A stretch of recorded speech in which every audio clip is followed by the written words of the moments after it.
मैं शमशेर खान, सहआचार्य गणित, राजकीय कन्या महाविद्यालय चौमू। अपन पिछली क्लास में अपन ने शुरू किया था उपसमूह। क्या किया था? उपसमूह। उपसमूह किसे कहेंगे? परिभाषा आपको लिखवा दी। आपको एक ही ध्यान रखना है कि कोई समूह है, उसका उपसमूह कौन सा होगा? सबसे पहले वो उसका उपसमुच्चय हो। कैसा उपसमुच्चय? अरिक्त उपसमुच्चय। तो एच जी का उपसमूह कहलाएगा यदि एच जी का एक अरिक्त उपसमुच्चय हो। ठीक है। नंबर 2, एच जी की संक्रिया के लिए समृद्ध हो। एच जी की संक्रिया के लिए समृद्ध हो, या समृद्ध का मतलब जो संक्रिया जी में है वो एच में सुपरिभाषित हो। जो संक्रिया जी में है वो एच में सुपरिभाषित हो। अब संक्रिया सुपरिभाषित का मतलब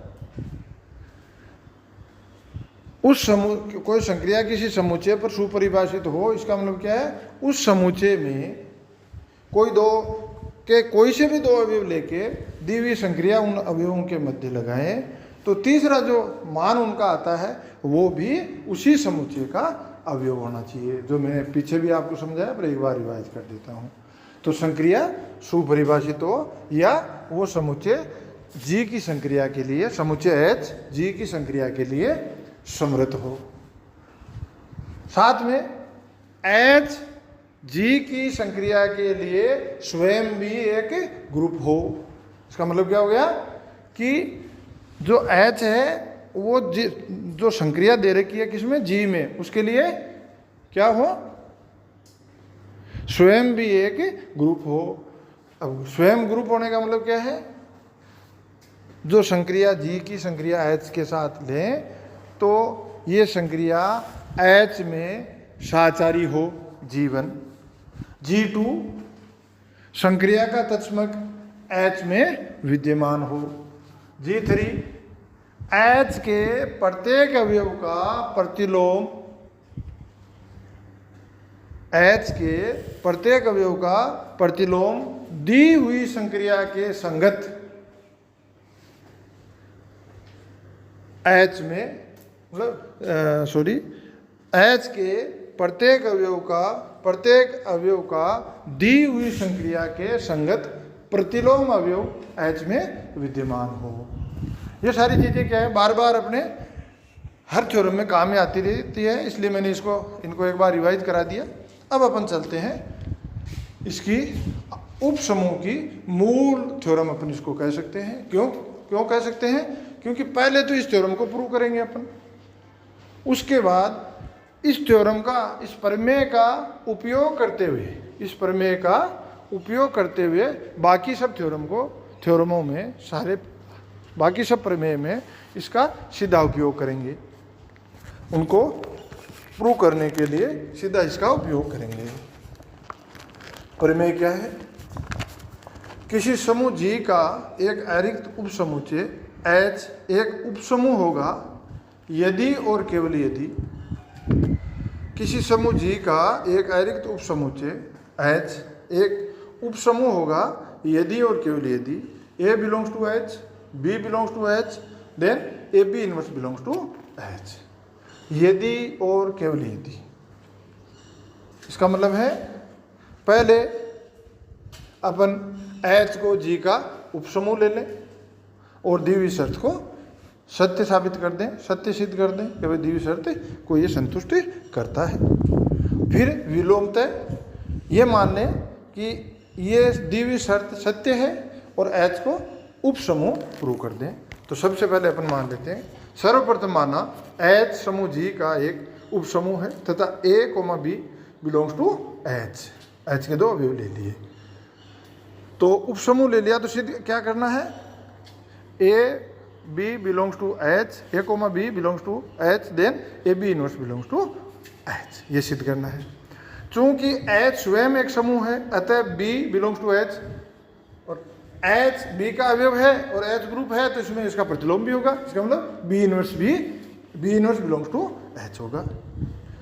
एच समूह है, अतः एच की समृद्धता मतलब जी के की संक्रिया के लिए समृद्ध है, तो उससे A belongs to H, B inverse belongs to H, then A B inverse belongs to B क्या होगा, एच होगा।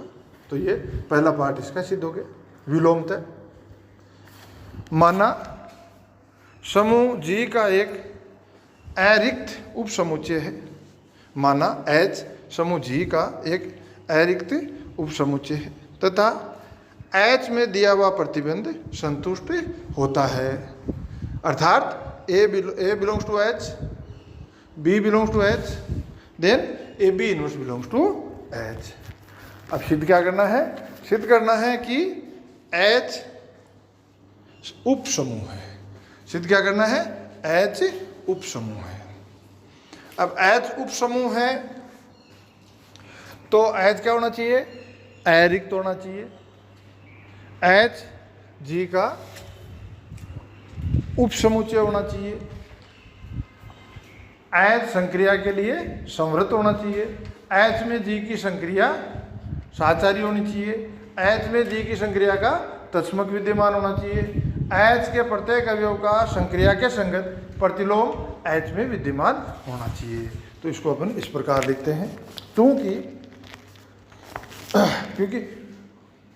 एच थ्योरम में दे रखा है कि एच जी का अरिक्त उपसमुच्चय है, तो ये अपने को प्रूव नहीं करना। अब चूंकि एच अरिक्त उपसमुच्चय दे रखा है, इसमें अरिक्त है, अरिक्त है इसका मतलब उसमें कम से कम एक अवयव जरूर विद्यमान है। कौन सा, मान लिया ए बिलोंग्स टू एच, तो दिए हुए प्रतिबंध से ए बिलोंग्स टू एच कोमा, मैंने एक चीज़ और बताई, किसी भी अवयव को एक से ज़्यादा बार ज़्यादा अवयव की जगह भी काम में ले सकते हैं। तो अपन लिखते हैं A belongs to H comma A belongs to H, then प्रतिबंध को लगाएं तो A inverse belongs to H, A inverse belongs to H, इसका मतलब ई बिलोंग्स टू एच, अर्थात एच में तत्समक विद्यमान है। प्रतिलोम, अब तत्समक अवयव विद्यमान है तो अब इसको एक अवयव के रूप में ले लेते हैं। तो E belongs to H comma A belongs to H, then E A inverse belongs to H, then A inverse belongs to H, अतः एच के प्रत्येक अवयव का प्रतिलोम विद्यमान है। दो चीज मिल गई, शेष क्या बची, एक तो संवृतता, एक साचरिता। अब देखो ये क्रम कोई निश्चित नहीं है कि अपन पहले संवृतता प्रूव करें, फिर साचरिता प्रूव करें, फिर तत्समक प्रूव करें, फिर प्रतिलोम प्रूव करें, ऐसा नहीं है। कुल मिला के चारों कंसेप्ट प्रूव हो जाने चाहिए। तो दो कर दिए। तीसरे के लिए A belongs to H, B belongs to H अपन ने ले रखा है। अब अपनी सुविधा के अनुसार कई चेंजेस करते रहते हैं। अपने प्रूव क्या कर दिया कि प्रत्येक अवयव का प्रतिलोम विद्यमान है। इसका मतलब अपन लिख सकते हैं A belongs to H comma B belongs to H, then A belongs to H comma B inverse belongs to H. और अब अपना दिया प्रतिबंध लगाएं तो ए बी इनवर्स का inverse belongs to H, then A B belongs to H, अतः H G की द्वितीय आधारी संक्रिया के लिए समृद्ध है। पुनः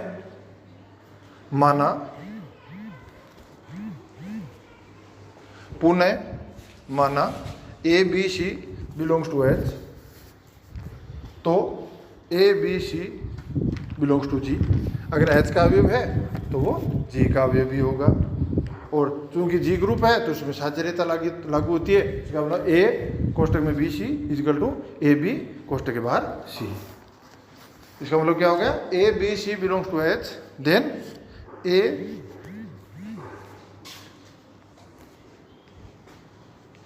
ए B C belongs to H, then A कोष्टक में B C is equal to A B C. परिणामतः सिद्ध होता है कि एच जी का एक उपसमूह। परिणामतः सिद्ध होता है कि एच जी का एक उपसमूह। एक थ्योरम है जो आपको सीधी याद रखनी है, इसका प्रूफ अपन नहीं डिस्कस करेंगे।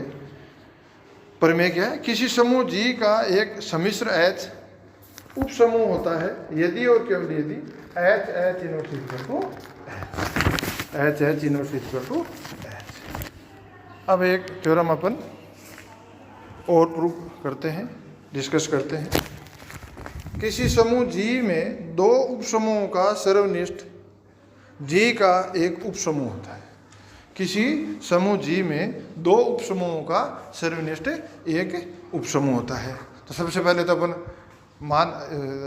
थ्योरम को अपन प्रूव करना शुरू करेंगे, तो उससे पहले अपने के पास दो उपसमूह होने चाहिए। तो अपन मान लेते हैं, माना H1 तथा H2 समूह जी के दो उपसमूह हैं तथा E जी में तत्समक है तथा E जी में तत्समक है। तो E बिलोंग्स टू H1, क्योंकि पहले अपन प्रूव कर चुके कि उपसमूह में तत्समक अवयव वही होता है जो जी में तत्समक अवयव है। तो जी का तत्समक अवयव उसके सारे उपसमूह में वही होगा। इसका मतलब E बिलोंग्स टू H1 और E बिलोंग्स टू H2 दोनों में वही तत्समक होगा। और इसका मतलब E belongs to H1 intersection H2। ठीक है, इसका मतलब क्या हो गया, H1 इंटरसेक्शन H2 क्या है, अरिक्त है, रिक्त नहीं है, उसमें तत्समक अवयव तो विद्यमान है ही। और यह भी अपने को पता है H1 H2 जी के उपसमूह है, तो H1 subset of G, H2 subset of G, then H1 intersection H2 also subset of G. तो ये पहला स्टेप अपन ने प्रूव कर दिया कि